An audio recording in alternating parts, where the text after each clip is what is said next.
Pérou News aujourd'hui, tout ce que vous devez savoir sur le Pérou. Kylian Mbappé a reçu une réponse ferme de Gustavo Alfaro pour avoir minimisé le football sud-américain, laissez-le venir jouer ici.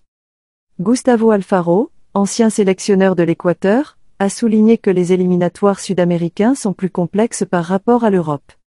Kylian Mbappé est l'un des meilleurs footballeurs du monde et est titulaire d'un championnat du monde avec la France en Russie 2018. Il était également proche de remporter le double championnat avec son équipe après avoir perdu en finale contre l'Argentine au Qatar 2022. Une star à 24 ans. Toutefois, Mbappé subit également des critiques pour ses déclarations. Le plus frappant est survenu mi-2022, lorsqu'il a assuré qu'en Amérique du Sud, le football n'est pas aussi avancé qu'en Europe. Cette opinion n'a pas été bien accueillie par plusieurs stars des équipes sud-américaines et ces dernières heures Gustavo Alfaro, ancien entraîneur de l'Équateur, s'est montré mécontent de la position de l'attaquant du Paris Saint-Germain, PSG. Guardiola a dit autre chose, Mourinho a dit autre chose.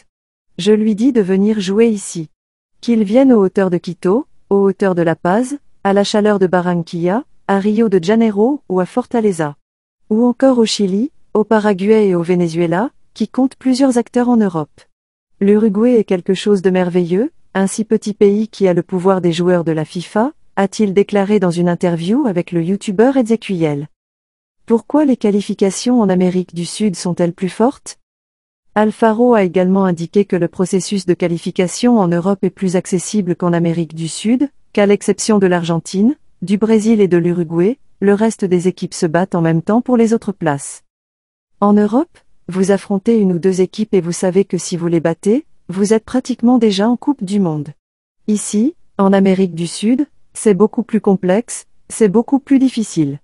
Même si maintenant le quota a été élargi avec le nombre de 48, il y a plus de possibilités et tout le reste, mais je vous assure que lorsque nous avons commencé avec l'Équateur, vous saviez qu'il y avait 3 équipes qui ne se battaient pas, a-t-il déclaré. L'Argentine, le Brésil et l'Uruguay, ce qui aurait pu être mauvais, mais ils allaient participer à la Coupe du Monde et il leur restait alors 2 places directes et une pour les séries éliminatoires, a-t-il ajouté. Sous la houlette de Gustavo Alfaro, l'Équateur a terminé 4e lors des derniers éliminatoires et s'est qualifié pour Qatar 2022. Pérou News aujourd'hui, suivez-nous sur Facebook et Instagram.